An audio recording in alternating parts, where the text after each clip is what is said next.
Hi everyone, Alistair Davies here. Welcome back to my YouTube channel. Thank you for tuning in. Today's lesson is all about fairway woods and why people struggle with them so much. So I'm going to talk about the concept of how we should hit fairway woods, some key issues that I see people make when trying to hit fairway woods, and then obviously how you can try and correct them to make you a better fairway wood player and lower your scores. If you are a new viewer, please consider subscribing or following. I post videos every single week on a variety of subjects.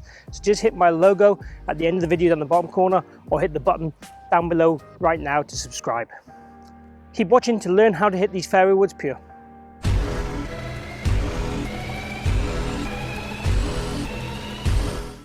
So within the 22 odd years of coaching, the 3-wood or fairway wood is the most commonly mishit shot I will see and be told about, even from elite players. I will see more topped fairway woods than any other club,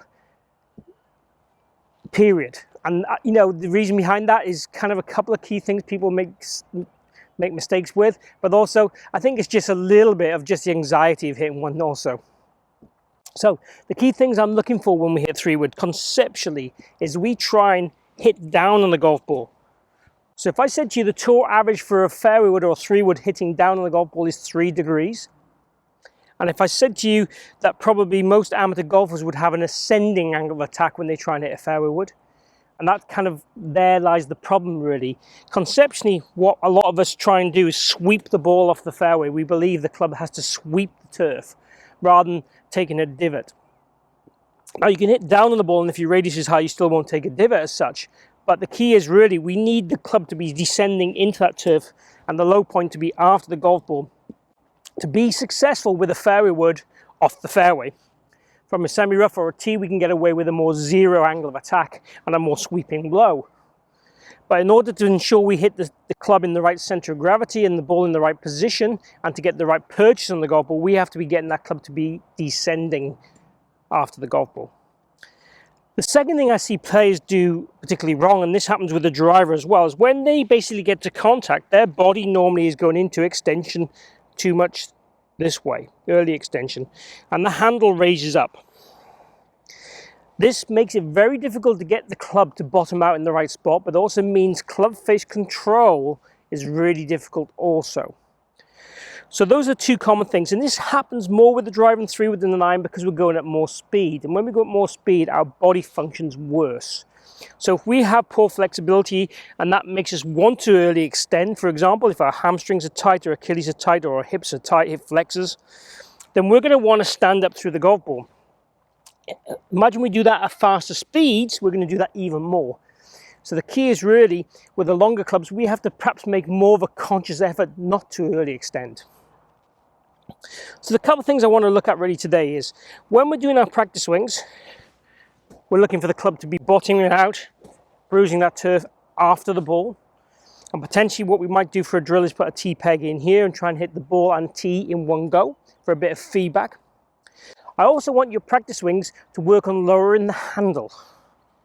So if I swing back to the top, my backswing down, and I swing down, I want to feel like my bum pushes towards my golf bag, my hands get as low as they can below my knees, and I feel that the sole, the heel of the sole of the club here, is going to hit the ground first.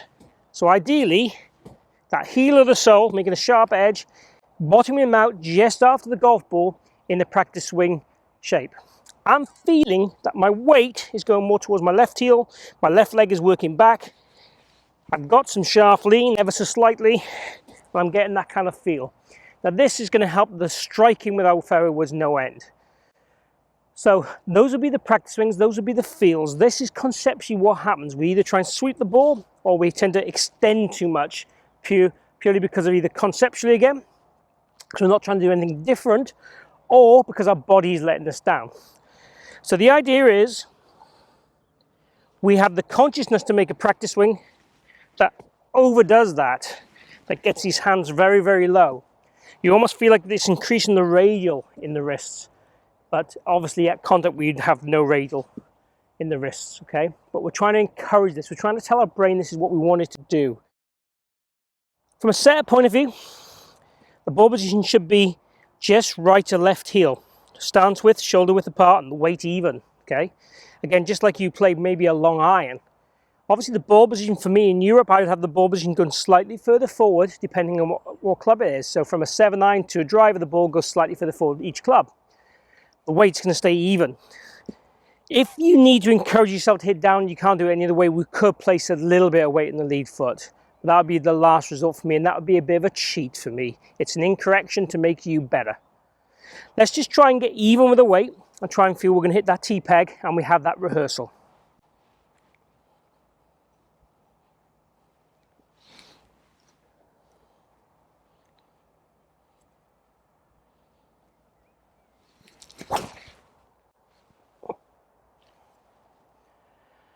So, nice little divot there. Obviously it's a 3-wood, I don't expect it to be a huge divot. Hit that really solid. Really pleased with how I hit that one, to be honest with you.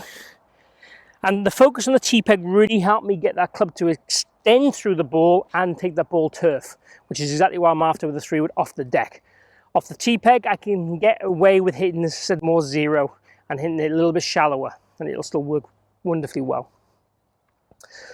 So there we have it. This is a video all about your fairway woods and how you can crush your fairway woods off the fairway, how you can get that pressured strike. Lowering the handle and hitting the ground after the ball are the key concepts to take home. Guys, if you have any questions, please post them down below. Join the conversation. Ask me any requests for any videos or any questions on this video or any other video. I welcome those.